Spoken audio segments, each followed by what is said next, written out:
સમાજને એક કરવા માટે સુરતના પૂણા વિસ્તારમાં ગુજરાત વિકાસ સમિતિ દ્વારા દર વર્ષે સર્વજ્ઞાતિ સમૂહ લગ્નનું આયોજન કરવામાં આવે છે, જેમાં આ વર્ષે તારીખ 25મી મેના રોજ યોજાનારા સર્વજ્ઞાતિ સમૂહ લગ્નમાં જોડાવા માટે ટ્રસ્ટના પ્રમુખ પ્રવીણભાઈ ભાલારાએ શહેરની જનતાને અપીલ કરી હતી.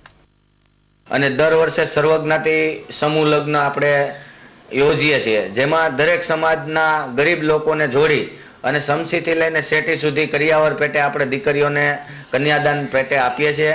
અને જમણવાર પણ આપણા ઘરે જે રીતે કરીએ એ રીતે જમણવાર કરી અને સમૂહ લગ્ન સંપન્ન કરીએ છીએ. દર વર્ષે કરીએ છીએ. 12 સમૂહ લગ્ન કરી ચૂક્યા છીએ અને ફરીથી આ 13મો સર્વજ્ઞાતિ સમૂહ લગ્ન આવનારી 25/5/2014ના રોજ રવિવારે પૂણા ગામ ખાતે યોજાશે. જે સમૂહ લગ્નમાં જે પણ ગરીબ યુગલો હોય એ જોડાય અને એને જોડાવા માટે હું આહવાન કરું છું. આપણે 51 સંસ્થા દ્વારા 51 લગ્ન કરવાનું આયોજન છે. 40 જેટલા લગ્ન લખાઈ ગયા છે અને આ મીડિયાના માધ્યમથી હું આપ સૌને વિનંતી કરું છું કે જે ગરીબ લોકો હોય અને તમારા ધ્યાનમાં હોય, બીજા લોકો હોય તો પણ એને જોડો અને જોડાવા માટે આ સમૂહ લગ્નમાં જોડાવા માટે 1/5/2014 સુધીમાં ઈચ્છુકોએ જોડાવું. રજવાડી રાજા ગાયકવાડી રાજ દરમિયાન ગુજરાતના ખૂણે ખૂણે ભવ્ય કિલ્લાઓ